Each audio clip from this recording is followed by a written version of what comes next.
বিসমিল্লাহির রহমানির রহিম। দেখো, আজকে আমি নবম দশম শ্রেণীর জন্য সার্কেল বা বৃত্ত নিয়ে আলোচনা করব অধ্যায় 8-এর। দেখো, তাহলে দেখো, অধ্যায় তোমার 8 বৃত্ত, অধ্যায় 8 বৃত্ত বা সার্কেল, বৃত্ত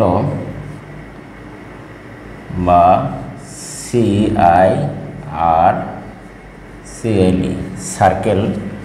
তাহলে দেখো যে আমাদের একটা বেসিক জ্ঞান থাকা দরকার।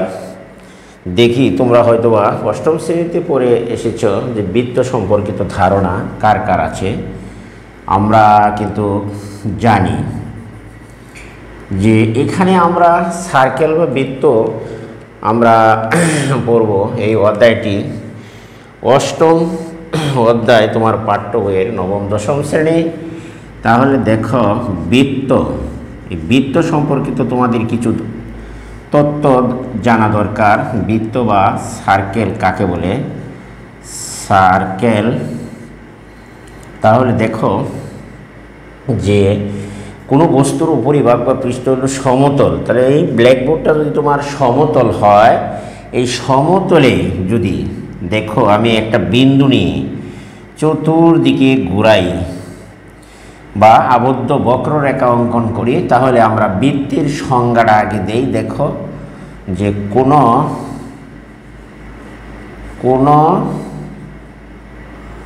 সমতলে, দেখো এখানে দেখো তুমি যে কোনো সমতলে অবস্থিত, কোনো সমতলে অবস্থিত একটি নির্দিষ্ট বিন্দুকে, কোনো সমতলে অবস্থিত একটি নির্দিষ্ট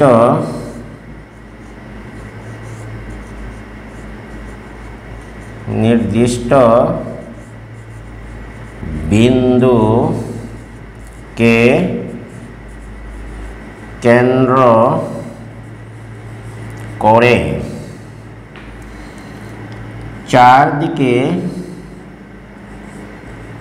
চারদিকে সমান দূরত্ব, দেখো সমান দূরত্ব বজায় রেখে যে আবদ্ধ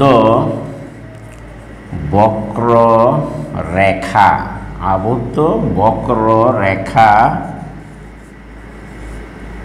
অঙ্কন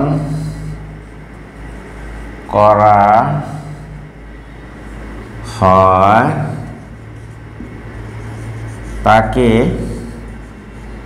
বৃত্ত বা সার্কেল বলে। SIRCL সার্কেল বলে। তাহলে আমি প্রথমে এখানে বৃত্ত সম্পর্কিত কিছু তথ্য তোমাদেরকে তুলে ধরেছি। তোমরা এগুলো একটু খাতায় তুলে প্র্যাকটিস করে নাও। দেখো যে আমি বৃত্তের সংজ্ঞা দিয়েছি কোনো সমতলে অবস্থিত একটি নির্দিষ্ট বিন্দুকে কেন্দ্র করে চারদিকে সমান দূরত্ব বজায় রেখে যে আবদ্ধ, দেখো আবদ্ধ বক্ররেখা অঙ্কন করা হয় তাকে বৃত্ত বলে এখানে। তাহলে আমরা দেখতেই পাচ্ছি যে বৃত্তের এখানে সংজ্ঞাটি উপস্থাপন করা হলো। তাহলে বৃত্ত সম্পর্কিত আরও কিছু তথ্য তোমাদেরকে জেনে নিতে হবে। এই অষ্টম অধ্যায়ের উপপাদ্যগুলো প্রমাণ করার বা অঙ্ক করার জন্য তোমাদের বিশেষ একটি সুবিধা হবে। তাহলে দেখো আমরা এই দেখো, মনে করো একটা সমতল, এখানে অঙ্কন করে নিলাম। এই সমতলের মাঝে যদি এখানে দেখো যে সমতলে অবস্থিত একটি নির্দিষ্ট বিন্দুকে কেন্দ্র করে চারদিকে যে সমান দূরত্ব বজায় রেখে যে আবদ্ধ বক্ররেখাটি অঙ্কন করা হয় তাকে বৃত্ত বলে। এখানে কিন্তু আমরা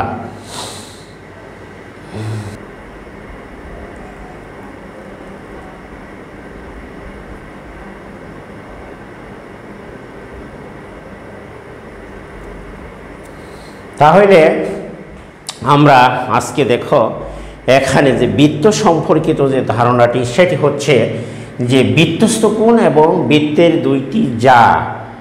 হ্যাঁ, বৃত্তস্থ কোণ কাকে বলে এটি চিত্রের মাধ্যমে কিন্তু তোমাদেরকে আমি এখানে পরিষ্কার করে দিয়েছি। বৃত্তস্থ কোণ বৃত্তের দুইটি যা, যেমন এবি যা এবং হচ্ছে তোমার এসি যা। বৃত্তের উপরস্থ এ বিন্দুতে যে কোণ তৈরি করে তাকে বৃত্তস্থ কোণ বলে। দেখো সংজ্ঞার সাথে তোমার মিল আছে, চিত্র দেখে দেখে তুমি পরীক্ষায় সংজ্ঞা লিখতে পারবে। এখানে দেখো একবারে, যেমন বৃত্তের দুইটি যা বৃত্তের পরিধির উপরস্থ কোনো বিন্দুতে যে কোণ উৎপন্ন করে, যে কোণ তোমার উৎপন্ন করে বা তৈরি করে, এখানে কিন্তু তুমি তাকে বৃত্তস্থ কোণ বলে অভিহিত করতে পারো বা বৃত্তস্থ কোণ বলা হয়। এখানে দেখো বিএসি হলো তোমার বৃত্তস্থ কোণ। কেন্দ্রস্থ কোণ তাহলে তাকে কাকে বলা হয়? তাকে দেখো বৃত্তস্থ কোণের পরে হচ্ছে তোমার কেন্দ্রস্থ কোণ বিওসি। এখানে হচ্ছে তোমার কেন্দ্রস্থ কোণ। তাহলে বৃত্তের দুইটি ব্যাসার্ধ বৃত্তের কেন্দ্রে যে কোণ তৈরি করে তাকে কেন্দ্রস্থ কোণ বলা হয়। এখানে আশা করি তোমরা এটি বুঝতেই পেরেছ। তাহলে আমরা এবার দেখো এই বৃত্তস্থ কোণ এবং কেন্দ্রস্থ কোণ সম্পর্কিত যে আমাদের ধারণা সেটি কিন্তু এখানে আমরা এবার লিখতে পেরেছি। এখন দেখো যে এখানে এটি সবচেয়ে ইম্পর্টেন্ট এবং তথ্য ছিল সেটি কিন্তু আমরা এখানে তুলে ধরেছি। এখানে বৃত্তস্থ কোণ এবং কেন্দ্রস্থ কোণ সেটি কিন্তু তোমার 2017 সালে এসএসসি পরীক্ষায় সিলেট বোর্ডে এসেছিল। সেটি তোমরা কিন্তু দেখে নিতে পারো প্রশ্নে। আমি এখানে কেন্দ্রস্থ এবং বৃত্তস্থ কোণটি তোমাদের তুলে ধরে স্পষ্ট করার চেষ্টা করেছি এবং বৃত্ত সম্পর্কিত বিভিন্ন ধারণা এই কেন্দ্রস্থ কোণ এবং বৃত্তস্থ কোণ সম্পর্কিত তোমাদের এখানে ধারণাটি তুলে ধরেছি। তাহলে আমরা এবার তুমি এই বৃত্তের আরও কিছু তথ্য বা সংযোজন করা দরকার। এখানে হচ্ছে যে বৃত্তের আজকে খুঁটিনাটি বিষয় যা আছে সব কিছু তোমাদেরকে এখানে তুলে ধরব। তাহলে দেখো এবার আমরা বৃত্তস্থ কোণ এবং কেন্দ্রস্থ কোণ সম্পর্কিত মোটামুটি জেনেছি। এবার দেখো তাহলে আমরা যাব, এবার দেখো বৃত্ত সম্পর্কিত আরও কিছু তথ্য তোমাদেরকে জানিয়ে দেই। দেখো যে এখানে আমরা এটি মুছে নিতে পারি। যেমন হলো দেখো এখানে কিন্তু আমরা কিছু তথ্য এখানে মিসিং করেছি, সেটি কিন্তু আবার পুনরায় কিছু আগে আমরা ওই পূর্বের অধ্যায় বা অষ্টম শ্রেণীতে পড়েছিলাম যে দেখো বৃত্ত বা সার্কেল কাকে বলা হয়ে থাকে সেটি কিন্তু তোমরা আগের ক্লাসে তোমরা জেনেছ, সেটি কিন্তু আমি আলোচনা করিনি। তা দেখা যায় যে অনেক ছাত্রছাত্রী দেখা যায় যে সেটি কিন্তু আর মনে নেই। তাহলে দেখো যে বৃত্ত সম্পর্কিত আরও কিছু ধারণা তাহলে অনেকের অনুরোধে আমি এখানে তুলে ধরছি। দেখো যে বৃত্তটি আমরা হাতে এঁকে নেই। দেখো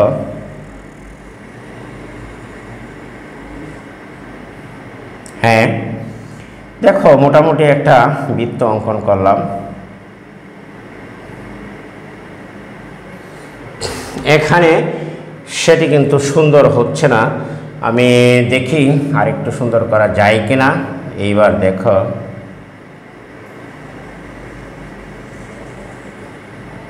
এইবার দেখো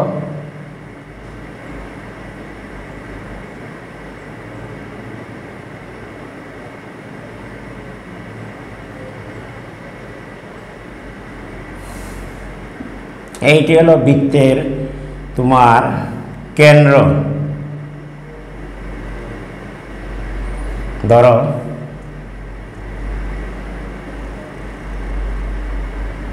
বৃত্তের যে চতুর্দিকের দৈর্ঘ্য এটির নাম হলো তোমার পরিধি। পরিধি অনেকের অনুরোধেই পরিধিকে তোমার 2πr দ্বারা প্রকাশ করা হয়।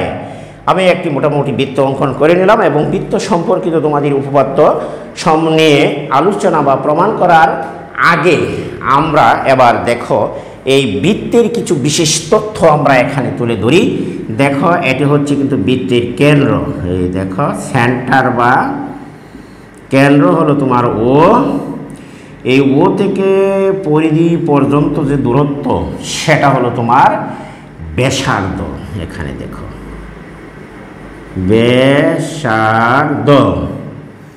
এবং দেখো এইখান থেকে যদি তুমি এইখানে একটি এই বৃত্তের পরিধির উপর এটি হলো তোমার যা,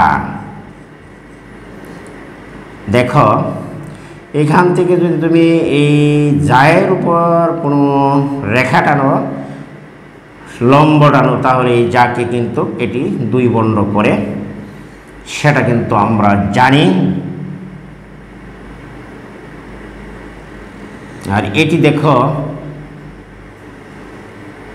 যদি এইখান থেকে এই পর্যন্ত যদি মনে করো এটি হচ্ছে এবি যায়, আর এইখান থেকে এটি হচ্ছে তোমার, এটি তোমার হলো যে আমরা যে অঙ্কন করলাম সেটি কিন্তু হচ্ছে তোমার কেন্দ্র বা সেন্টার। এটি কিন্তু হচ্ছে তোমার ব্যাস, বৃত্তের কেন্দ্রগামী যাকে ব্যাস বলা হয়। আর ও হলো তোমার কেন্দ্র বা সেন্টার, ব্যাসার্ধ হলো তোমার আর, ও থেকে বি পর্যন্ত হলো তোমার আর। যদি আমরা এখান থেকে যদি তুমি এই ও এ ও বি পর্যন্ত টানো তাহলে এটিও হবে ব্যাসার্ধ। তাহলে আমরা বলতে পারি যে বৃত্তের কেন্দ্র থেকে পরিধি পর্যন্ত যে কোনো দূরত্বকে তোমার ব্যাসার্ধ বলা হয়। আমরা এটি কিন্তু বুঝতেই পেরেছি যে নির্দিষ্ট কেন্দ্র। তাহলে বৃত্ত কাকে বলে এখানে তুমি দেখো, প্রথমে আমরা সার্কেল, বৃত্ত বা সার্কেল, দেখো এই দেখো বৃত্ত যে সংজ্ঞা হলো যে কোনো সমতলে, দেখো সমতলে অবস্থিত একটি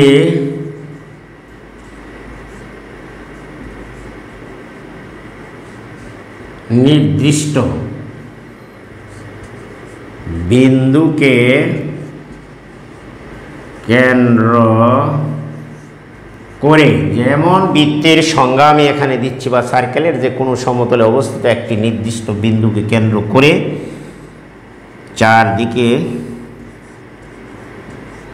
চারদিকে সমান দূরত্ব বজায় রেখে যে আবদ্ধ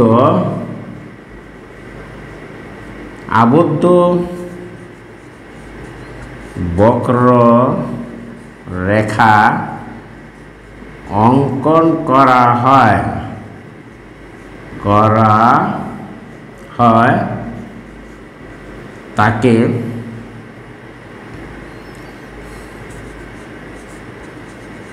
বৃত্ত বলা হয়। তাহলে আশা করি তোমরা এটি বুঝতে পেরেছ।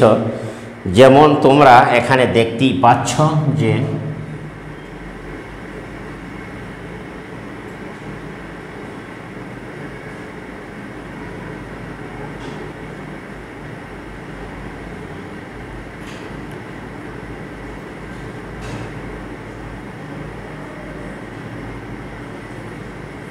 এটি হচ্ছে একটি আবদ্ধ বক্ররেখা।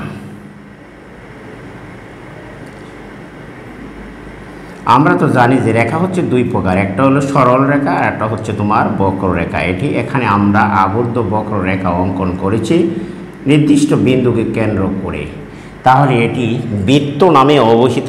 তোমাদের জন্য এখানে আমি আরেকটি রেখা এখানে খেয়াল করো যে এটি হচ্ছে তোমার যেমন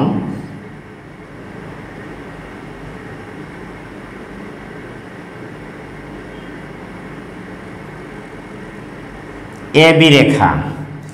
এই এবি রেখাটি হচ্ছে তোমার যা কাকে বলে, বৃত্তের যা। তাহলে দেখো ঝা কাকে বলা হয়, যে বৃত্তের, দেখো বৃত্তের চতুর্দিকের দৈর্ঘ্য হলো তোমার পরিধি, পরিধিকে 2πr দ্বারা প্রকাশ করা হয়। তাহলে বৃত্তের পরিধির উপর যে কোনো দুই বিন্দুর, দেখো যে কোনো দুই বিন্দুর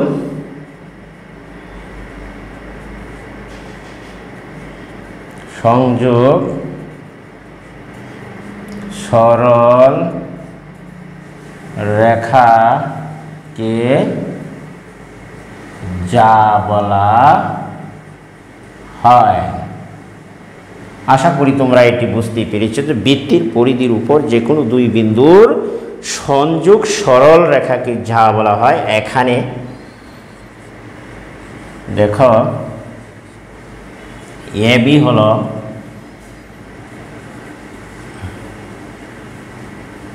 বৃত্তের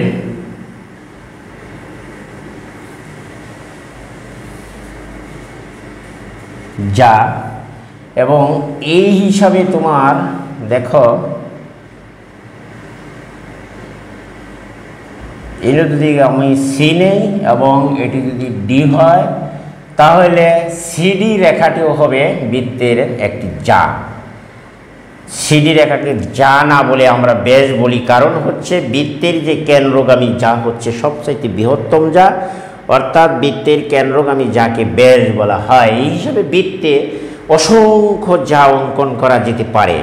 আমি যদি বৃত্তের এই পরিধির উপরে যে কোনো জায়গায় দুটি বিন্দু বসিয়ে যদি যোগ করি, তাহলে আমরা যে রেখাটি পাবো সেটি হচ্ছে তোমার কিন্তু বৃত্তের যা।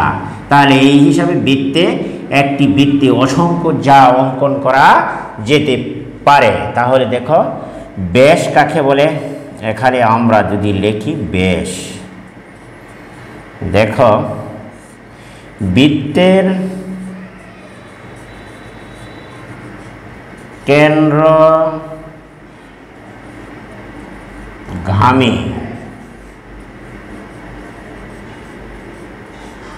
যাকে ব্যাস বলা হয়। বৃত্তের কেন্দ্রগামী যাকে ব্যাস বলা হয়। এখানে দেখো সিডি হলো ব্যাস। তাহলে এই সিডি রেখাটি হলো এখানে সিডি হলো তোমার ব্যাস। ব্যাসকে বৃত্তের ব্যাসকে 2r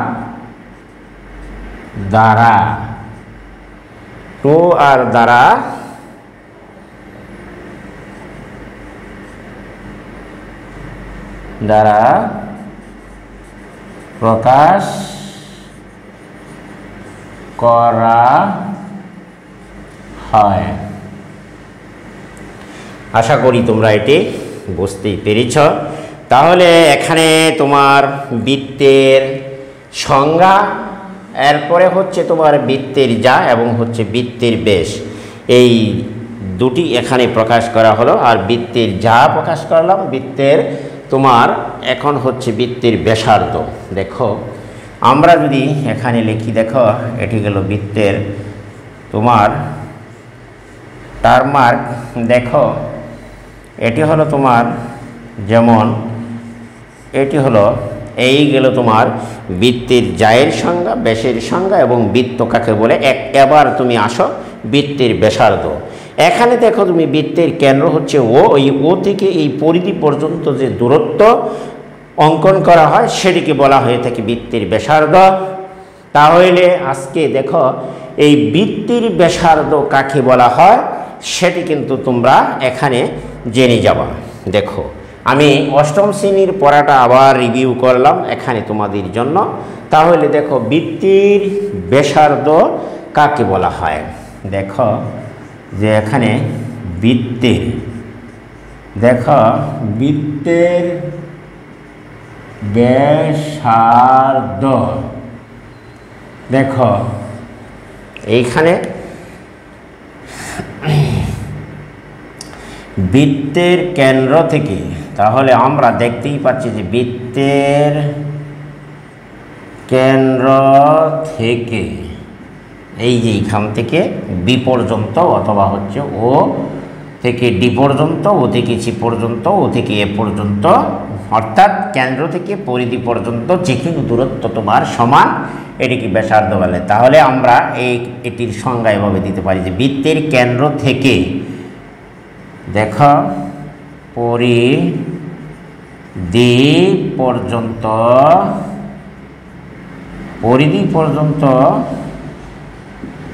দূরত্বকে, বৃত্তের কেন্দ্র থেকে পরিধি পর্যন্ত দূরত্বকে বৃত্তের,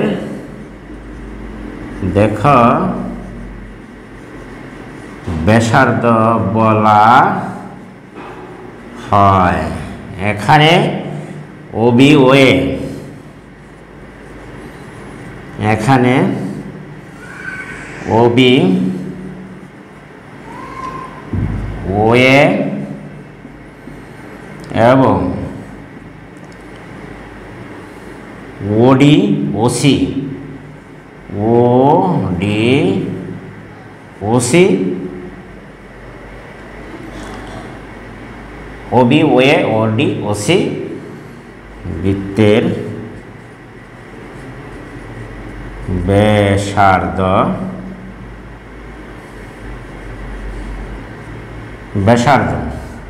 আশা করি তোমরা এটি বুঝতেই পেরেছ।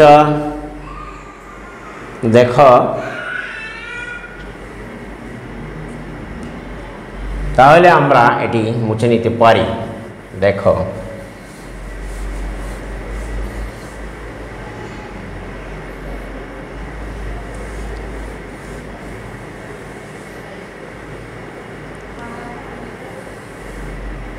এখানে ব্যাসকে টুয়ার দ্বারা প্রকাশ করা হয়।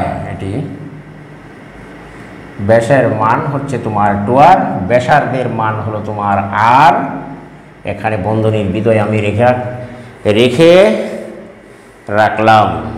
এইবার দেখো তাহলে আমাদের এখানে দেখো বৃত্তস্থ কোণ, কেন্দ্রস্থ কোণ চলে গেল, বৃত্তের বিভিন্ন তথ্য বা মৌলিক বিষয় এবং আরও কিছু তথ্য এখানে রয়ে গেছে। দেখো আমরা যদি এই বৃত্তটিকে দুটি অংশে ভাগ করি, এইখানে যদি আমরা একটু অংশ কেটে নেই, দেখো এইটুকু যদি আমরা কাটলাম, তাহলে দেখো এটিকে তোমার আলাদা করি, কেটে নিয়ে, দেখো এইটুকু কেটে নিয়ে আলাদা করলাম। এটি হচ্ছে বৃত্তের, মনে করো এ বি, এটি হচ্ছে তোমার উপচাপ, তাহলে তুমি দেখো বৃত্তের পরিধির কিছু অংশ কেটে এখানে আলাদা করে নিলাম। তাহলে দেখো আমরা চাপের সংজ্ঞা দিতে পারি। চাপ হচ্ছে দু ধরনের, চাপ বৃত্তের চাপ হলো তোমার দুই ধরনের। একে হলো তোমার উপচাপ, দুই হচ্ছে তোমার অধিচাপ। তাহলে বৃত্তের অধিচাপ আর উপচাপ দুই ধরনের চাপ আমরা পেলাম। দেখো যদি বেশি অংশটুকু আমরা নেই তাহলে এটি কিন্তু হচ্ছে উপচাপ।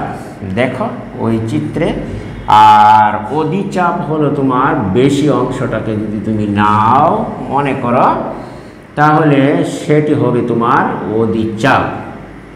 তাহলে এটি তুমি বেশি অংশ বা বৃহত্তর অংশকে আমরা বলবো এটি হলো তোমার কি বৃত্তের পরিধির যে অংশ, এটি হচ্ছে তোমার অধিচাপ বা বৃত্তের পরিধির অধিক অংশ বা বেশি অংশটুকু যদি তুমি আলাদা করো তাহলে এটিকে বলা হয় অধিচাপ। তীর চিহ্নের মাধ্যমে এখানে প্রকাশ করলাম। আর কম অংশটুকু যেমন মনে করো এখান থেকে যদি তুমি আলাদা করে এখানে এনে নাম দিলাম তোমার, এটিকে নাম দিলাম এখানে তুমি মনে করো এইটুকু আমরা কাটলাম, এখান থেকে এই পর্যন্ত কেটে আলাদা করলাম, এটির নাম দিলাম আলাদা এনে এদিকে এবি। এই এবি চাপকে উপচাপ, এবং এদিক থেকে যদি তুমি চিন্তা করো এই পর্যন্ত তাহলে কিন্তু এটি হবে তোমার যেমন এই বেশি অংশটুকু হবে তোমার, এটি হবে এইটুকু যদি আমি কল্পনা করি এদিক থেকে, তাহলে এটি হবে তোমার এই বেশি অংশটুকু হবে তোমার অধিচাপ। এই উপচাপ এবং হচ্ছে এই অধিচাপ, দুটো চাপ আছে বৃত্তের, চাপ অধিচাপ। এখানে আমি তোমাদেরকে বোঝাবার চেষ্টা করছি। এখন যদি তোমাদের বাংলা ভাষায় বুঝতে চাও তাহলে আমরা সেটিকে লিখে দিতে পারি। যেমন তুমি মনে করো যে এটি হচ্ছে একটি বৃত্ত, এই বৃত্তের চতুর্দিকের দৈর্ঘ্যের নাম হলো তোমার পরিধি। তাহলে আমরা বলতে পারি যে বৃত্তের পরিধির অংশ বিশেষকে চাপ বলা হয়। বৃত্তের পরিধির অংশ বিশেষকে চাপ বলা হয়। তাহলে আমরা আগে পরিধি নিয়ে চলো আলোচনাটা করি। দেখো পরিধি, বৃত্তের পরিধি, তাহলে বৃত্তের পরিধি কাকে বলে? পরিধি। দেখো এখানে বৃত্তের পরিধি, বৃত্তের পরিধি হলো যে বৃত্তের দৈর্ঘ্যকে বৃত্তের পরিধি বলা হয়। বৃত্তের দেখা যে বৃত্তের দৈর্ঘ্যকে বৃত্তের পরিধি বলা হয়। বৃত্তের পরিধি বলা হয়। আশা করি তোমরা এটি বুঝতে পেরেছ। একে তোমার 2πr দ্বারা প্রকাশ করা দ্বারা বা সূচিত করা হয়, সূচিত করা হয়। পরিধি সম্পর্কিত আমরা ব্যাপারটি জেনে নিলাম। 2πr দ্বারা এটিকে প্রকাশ করা হয় এই পরিধিকে। তাহলে তোমরা দেখো যে আমরা বৃত্তের পরিধিটি সংজ্ঞা দিতে পেয়েছি। দেখো যে বৃত্তের দৈর্ঘ্যকে বৃত্তের পরিধি বলা হয়। এখানে দেখো যে এই যে বৃত্ত বা সার্কেল, এটির সম্পূর্ণ দৈর্ঘ্যের নাম হলো তোমার পরিধি। তাহলে আমরা বলতে পারি যে বৃত্তের দৈর্ঘ্যকে বৃত্তের পরিধি বলা হয়। আর এই পরিধির অংশ বিশেষকে বলা হয় চাপ। চাপ কাকে বলে? পরিধির অংশ বিশেষকে। আমি চিত্রে তোমাদের দেখিয়ে দিলাম যে চাপ হচ্ছে এরকম। এখন এটি তুমি মুছে নিতে পারো। দেখো চাপ কাকে বলে? চাপ, বৃত্তের চাপ, বৃত্তের দেখো চাপ সমান হচ্ছে বৃত্তের চাপ কাকে বলা হয়? বৃত্তের দেখো বৃত্তের পরিধির অংশ বিশেষকে বৃত্তের চাপ বলা হয়। তাহলে এখানে চাপ হলো দুই প্রকার। চাপ দুই প্রকার, যথা এক হলো তোমার উপচাপ,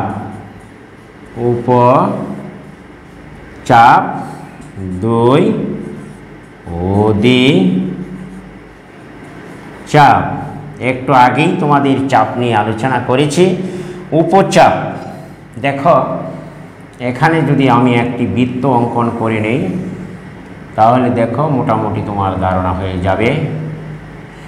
এইটুকু যদি আমরা কাটি বা একটু আগেই, তাহলে মনে করো যে এ এবং বি, অথবা এইখান থেকে মনে করো এটি একটু সুন্দর হয়নি, এইবার একটু ধরো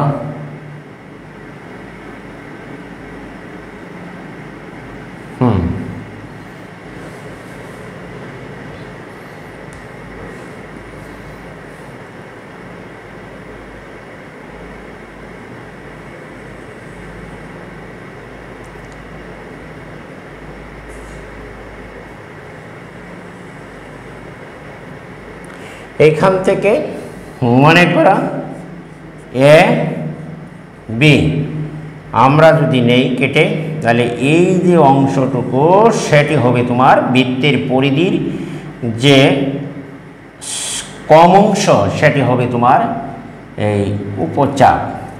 উপচাপ। আর এখান থেকে যদি এইটুকু চিন্তা করো তাহলে আমি দেখতেই পাচ্ছি এটিগুলো বেশি অংশ, বৃত্তের পরিধির যে বেশি অংশ সেটি হবে এবি, হলো তোমার অধিচাপ। তাহলে অধিচাপ আর উপচাপ আমরা বুঝতে পেরেছি। এখানে দেখো যে এইটুকু যদি হয় তাহলে অধিচাপ, আর এইখান থেকে এইটুকু যদি চিন্তা করা হয় তাহলে সেটি হবে উপচাপ। তাহলে আমরা লিখতে পারি যে অধিচাপ আর উপচাপ কাকে বলে। একে হলো উপচাপ, তাহলে উপচাপ হলো যে বৃত্তের, দেখো যে বৃত্তের পরিধির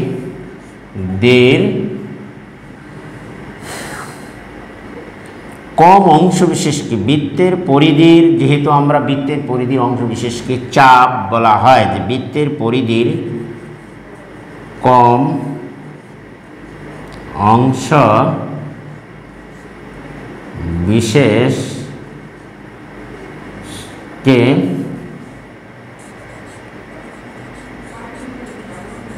বলা হয় উপচাপ, এবং বৃত্তের পরিধির কম অংশ বিশেষকে বলা হয় উপচাপ। দুয়ে হচ্ছে যে বৃত্তের পরিধির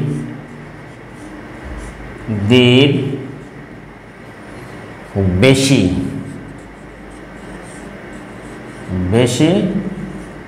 অংশকে বলা হয় অধিচাপ।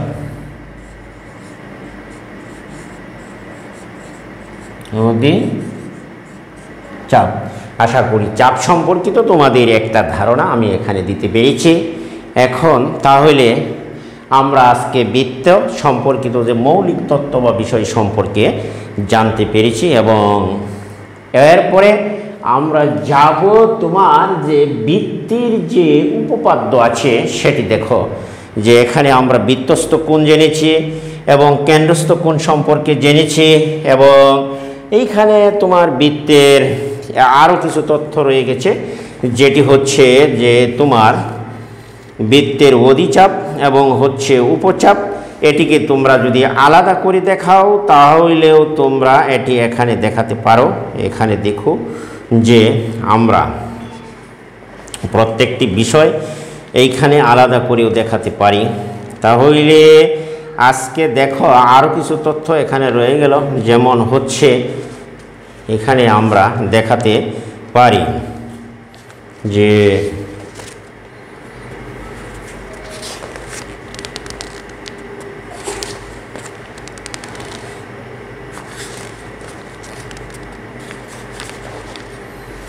এখানে আশা করি যে তোমরা বৃত্তের খুঁটিনাটি বিষয় আরও কিছু জানার বাকি রয়েছে।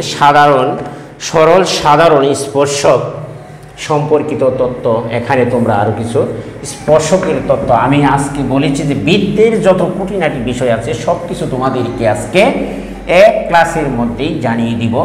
তাহলে তোমরা ধৈর্য সহকারে ভিডিওটি দেখো এবং খাতায় তুলে নিয়ে তোমরা প্র্যাকটিস করো। আজকে এই বৃত্তের দেখো যে স্পর্শক কাকে বলে।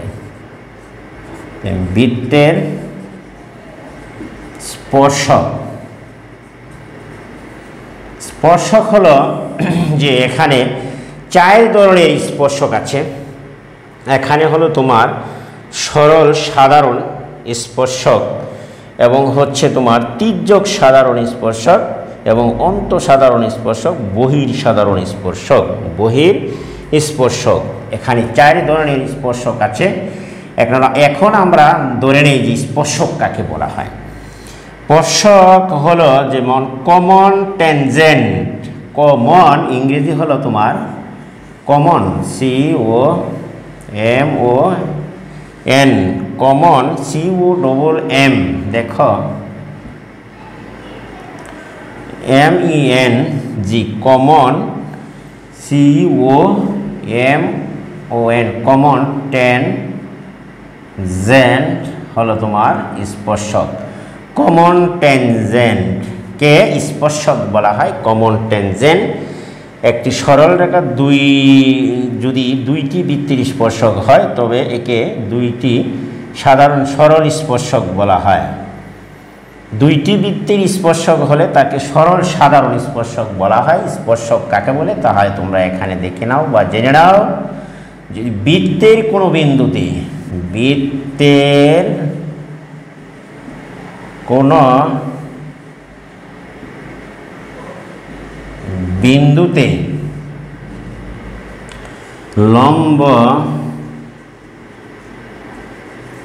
দেখো আঁকা হয় তখন তাকে স্পর্শক নামে অভিহিত করা হয়। বৃত্তের কোনো বিন্দুতে লম্ব আঁকা হয় তখন তাকে স্পর্শক বলা হয়, স্পর্শক বলা হয়। যেমন দেখো, মনে করো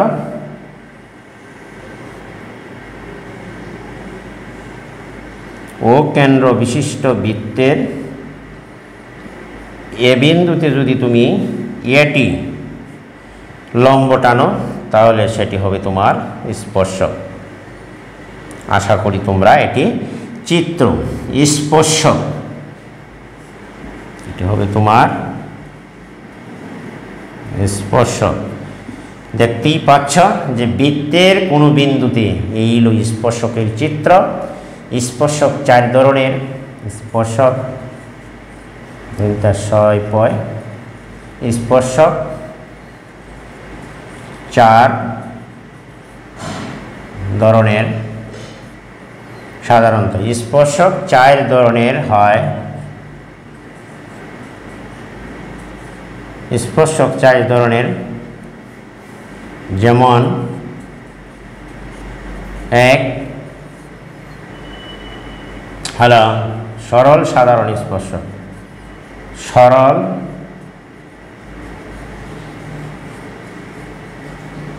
সাধারণ স্পর্শক। 2 হলো দেখো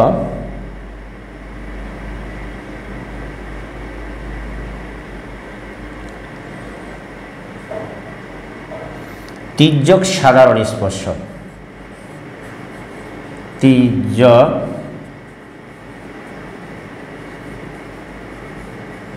সাধারণ স্পর্শক। 3 হলো অন্তঃসাধারণ স্পর্শক।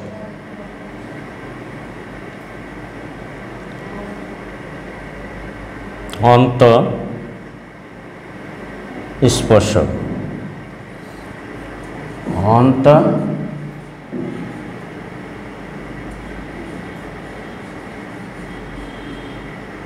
স্পর্শক 4 হলো বহিঃস্পর্শক।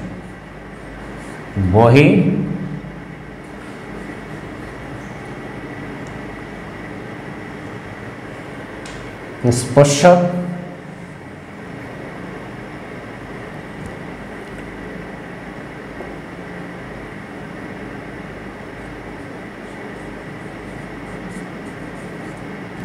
বহিঃস্পর্শক তাহলে আমরা সরল সাধারণ স্পর্শক, তির্যক সাধারণ স্পর্শক, অন্তঃস্পর্শক ও বহিঃস্পর্শক সম্পর্কে আমরা জানলাম। স্পর্শক 4 ধরনের হয়। যদি পরীক্ষায় আসে তোমাদের জন্য তাহলে স্পর্শক কত ধরনের তোমরা বলতে পারবে যে স্পর্শক হলো 4 ধরনের। সেটি আমরা এবার দেখো, যদি একটি সরল রেখা যদি দুইটি বৃত্তের স্পর্শক হয় তবে একে বৃত্ত, একটি সরল রেখা যদি দুইটি বৃত্তের স্পর্শক হয় তবে এটিকে সরল সাধারণ স্পর্শক বলা হয়। তাহলে আমরা এটি মুছে নিতে পারি। দেখো তাহলে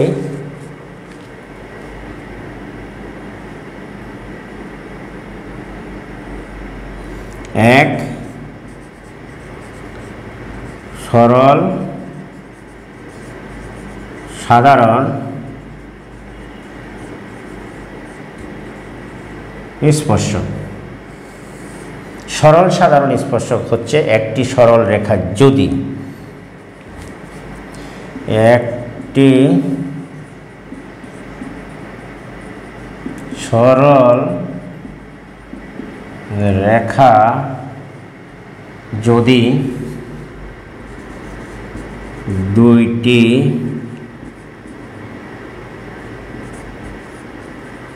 বৃত্তের স্পর্শক হয় তখন তাকে সরল সাধারণ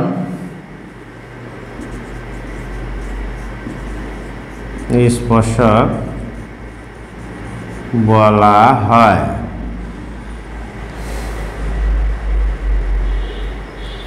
একটি সরল রেখা যদি দুইটি বৃত্তের স্পর্শক হয় তখন তাকে সরল সাধারণ স্পর্শক বলা হয়।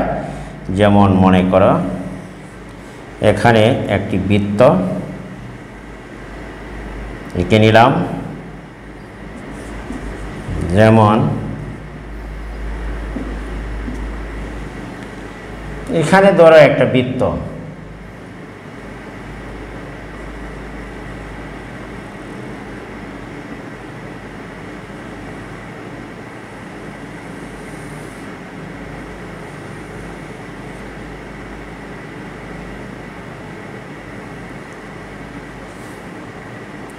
এটি মনে করো এ, এটি মনে করো তুমি বি। তাহলে এটিকে বলা হবে সরল সাধারণ স্পর্শক এবং এই স্পর্শকের বৃত্তের কেন্দ্র তো সরল রেখার একই পাশে অবস্থান করে।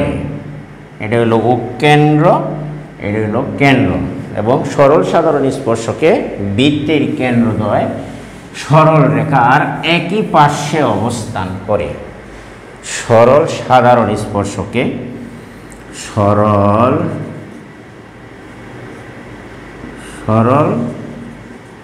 সাধারণ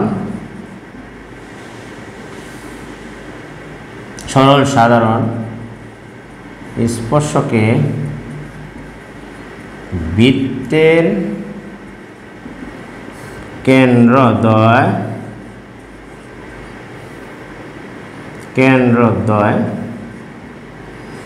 স্পর্শকের একই পার্শ্বে অবস্থান করে। বৃত্তের কেন্দ্রদ্বয় স্পর্শকের,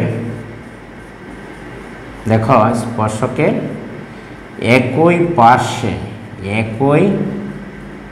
পাশে, যেমন মনে করো ও কেন্দ্র বিশিষ্ট বৃত্তের এখানে ও কেন্দ্র এবং হচ্ছে এখানে দুই ধরো তুমি যে এক্স কেন্দ্র এবং ওয়াই কেন্দ্রদ্বয় বৃত্তে এবি স্পর্শকের একই পার্শ্বে অবস্থান, স্পর্শকের একই পার্শ্বে অবস্থান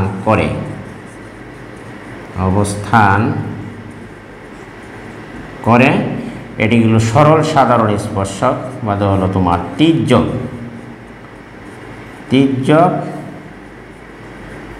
সাধারণ স্পর্শক।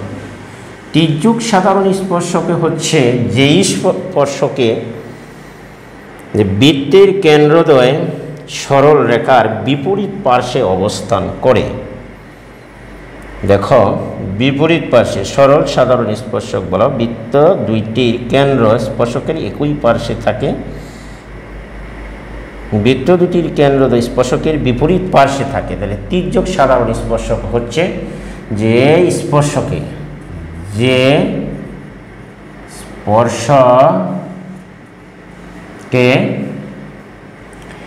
বৃত্ত, দেখো যে স্পর্শকে বৃত্ত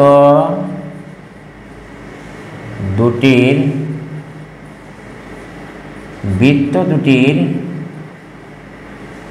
কেন্দ্রদ্বয় স্পর্শকের, যে স্পর্শকে বৃত্ত দুইটির কেন্দ্রদ্বয়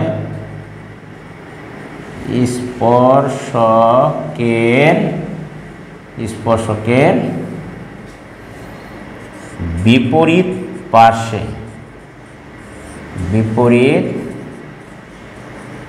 পার্শ্বে অবস্থান করে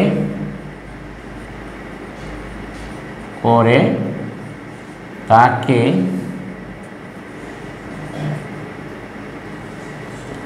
সরল তির্যক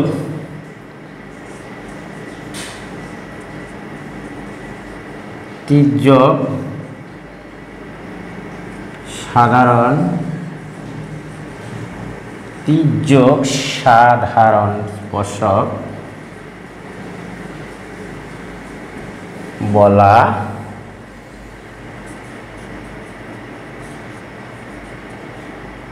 যে স্পর্শকে বৃত্ত দুইটির কেন্দ্রদ্বয় স্পর্শকের বিপরীত পার্শ্বে অবস্থান করে তির্যক সাধারণ স্পর্শক বলা হয়। চিত্রে তা দেখানো হলো।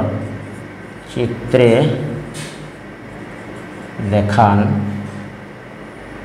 তা দেখান হলো। দেখো,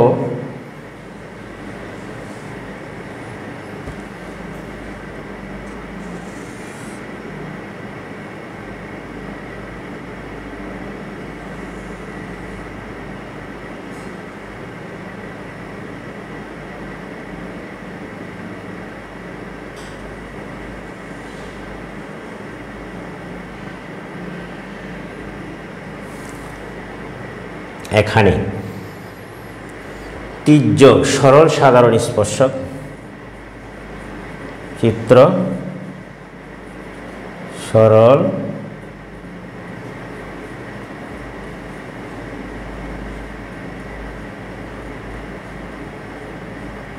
স্পর্শক তির্যক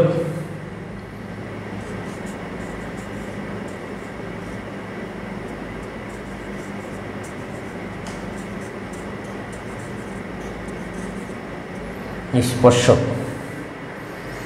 এখন আমরা যদি যাই, দেখো তির্যক স্পর্শক বলা হয়, চিত্রে দেখানো হচ্ছে। এখন দেখো তুমি যে অন্তঃস্পর্শক বৃত্ত দুইটির অন্তঃস্পর্শক বলা হয় যে দুইটি বৃত্তের সাধারণ স্পর্শক যদি বৃত্ত দুটিকে একই বিন্দুতে ছেদ করে, দেখো এখানে আমরা এটি মুছে নিতে পারি। দেখো অন্তঃসাধারণ স্পর্শক, দেখো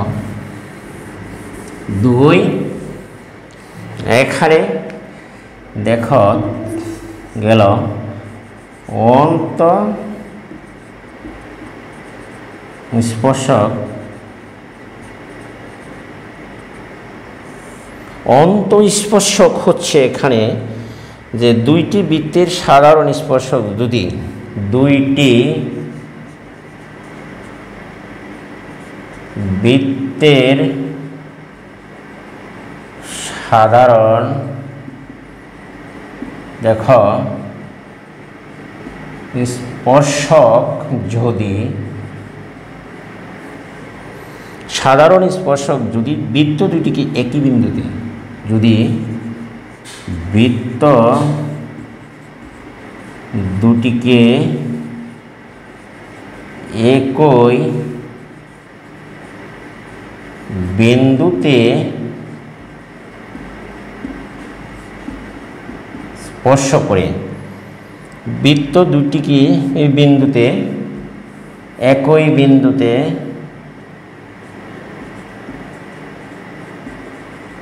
স্পর্শ করে, বৃত্ত দুটিকে যদি একই বিন্দুতে স্পর্শ করে তবে ওই বিন্দুতে দুইটি, তবে ওই বিন্দুতে বৃত্ত দুইটির পরস্পরকে স্পর্শ বলা হয়। ওই বিন্দুতে বৃত্ত দুইটি পরস্পরকে স্পর্শ করে বলা হয়। এইরূপ ক্ষেত্রে বৃত্ত দুটির অন্তঃস্পর্শক হয়েছে বলা হয়। তাহলে দুইটি বৃত্তের সাধারণ স্পর্শক যদি বৃত্ত দুইটিকে একই বিন্দুতে স্পর্শ করে তবে ওই বিন্দুতে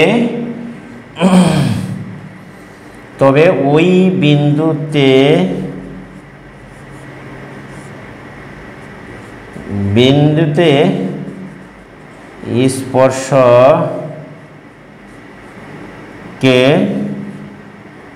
অন্তঃস্পর্শ বলা হয়।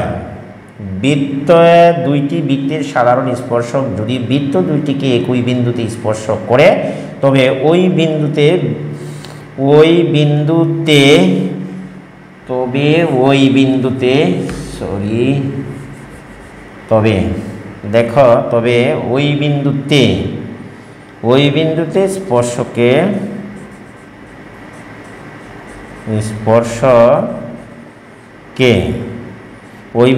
স্পর্শকে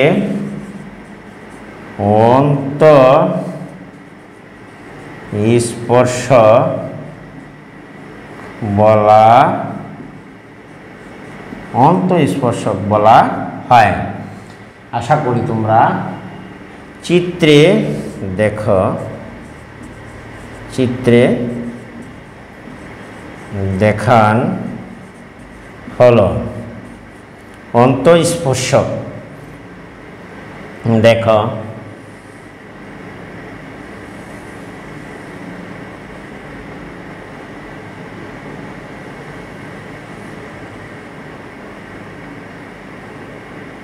এটি হলো তোমার অন্তঃস্পর্শকের চিত্র, যেটি তোমার পি বিন্দুতে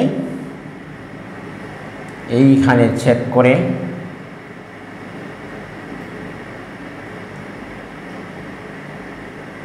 অন্তঃস্পর্শক। এখন চিত্র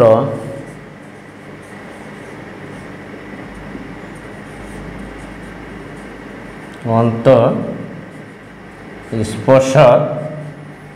তাহলে আমরা অন্তঃস্পর্শক সম্পর্কে এখানে জানতে পারলাম। এখন যদি তুমি দেখো এই বৃত্তের কেন্দ্র হচ্ছে এখানে, অন্তঃস্পর্শক গেল দুইটি বৃত্তের সাধারণ স্পর্শক যদি বৃত্ত দুইটিকে একই বিন্দুতে স্পর্শ করে, যেমন তোমার এখানে বৃত্ত দুটি পি বিন্দুতে স্পর্শ করেছে, একই বিন্দুতে স্পর্শ করে, তার মানে হচ্ছে পি বিন্দুতে স্পর্শ করেছে করে, তবে এই বিন্দুতে স্পর্শককে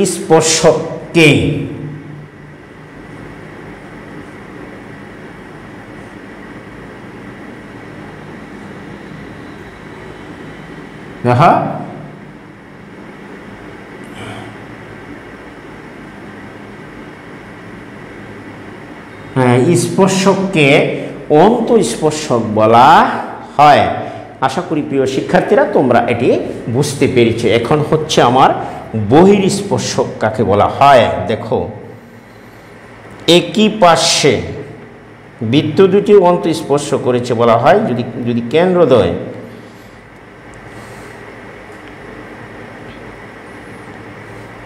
থাকে।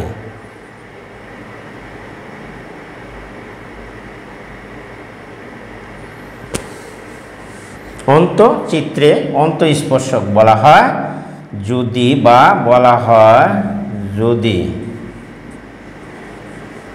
যদি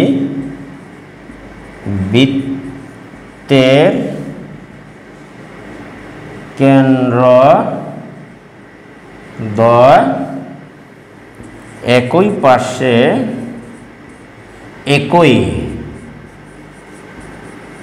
পাশে থাকে। যদি বৃত্তের কেন্দ্রদ্বয় একই পাশে থাকে, যেমন হচ্ছে এই হলো একটা বৃত্তের কেন্দ্র, আর একটা হচ্ছে এখানে বৃত্তের কেন্দ্র, তাহলে দেখা যায় স্পর্শকের একই পাশে দুইটি বৃত্তের কেন্দ্র আছে, কাজে এটি হচ্ছে তোমার অন্তঃস্পর্শক। আশা করি তোমাদের ব্যাপারটি স্পর্শ সম্পর্কে ধারণা হয়েছে। অন্তঃস্পর্শক। এখন আমরা যদি যাই দেখো বহিঃস্পর্শক, তাহলে তোমরা একটু দেখে নাও। আমরা আগে একটি চিত্রের মাধ্যমে দেখি। ওই দেখো বৃত্ত, দেখো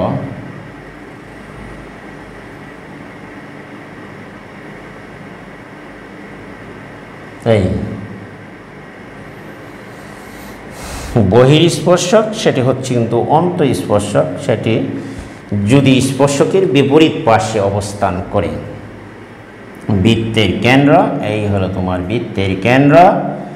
বহিঃস্পর্শক,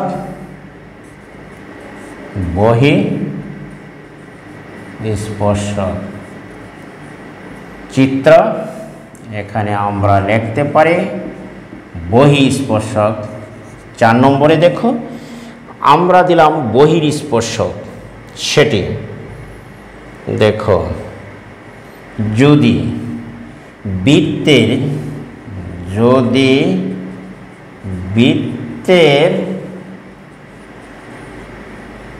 কেন্দ্রদ্বয়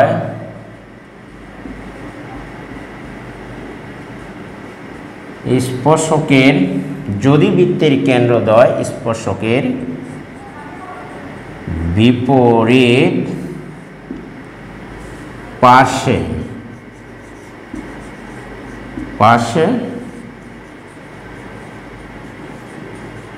অবস্থান করে, যদি বৃত্তের কেন্দ্রদ্বয় স্পর্শকের বিপরীত পাশে অবস্থান করে, তাকে বহিঃস্পর্শক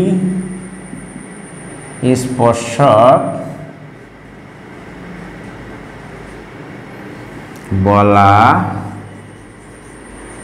হয়। চিত্রে দুইটি বৃত্তের কেন্দ্র স্পর্শকের বিপরীত পার্শ্বে দেখানো হলো। চিত্রে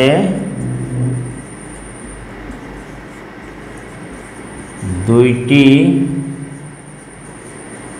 বৃত্তের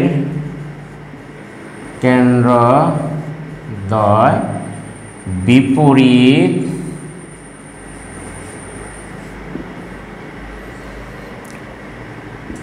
পার্শ্বে অবস্থান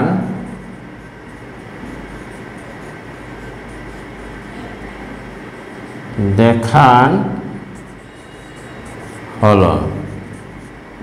এই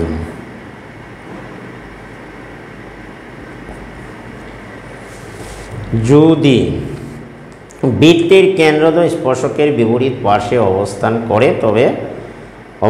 করে, তাকে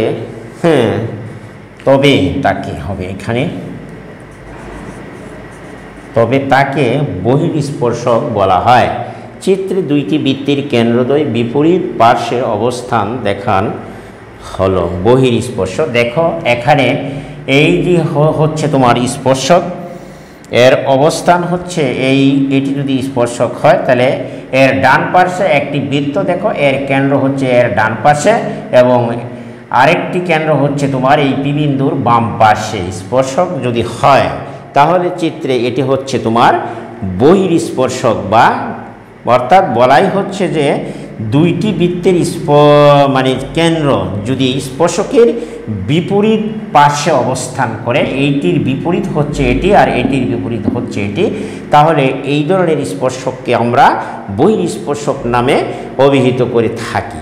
আশা করি আজকে প্রিয় শিক্ষার্থীরা স্পর্শক সম্পর্কে তোমাদের বা বৃত্তের যে খুঁটিনাটি বিষয় আছে, আজকে তোমাদেরকে এই খুঁটিনাটি বিষয় সম্পর্ক নিয়ে আমি আজকে আলোচনা করেছি। এই খুঁটিনাটি বিষয়গুলি যদি তোমরা ভালো করে মনে রাখতে পারো বা আয়ত্ত করতে পারো, তাহলে বৃত্ত সম্পর্কিত যত ধরনের উপপাদ্য আছে, তাহলে আমি মনে করব যে তোমাদের জন্য আর কোনো সমস্যা হওয়ার কথা নয়। আগামী ক্লাসে আমরা তোমার বৃত্ত সম্পর্কিত উপপাদ্য নিয়ে আলোচনা করব বা প্রমাণ করব।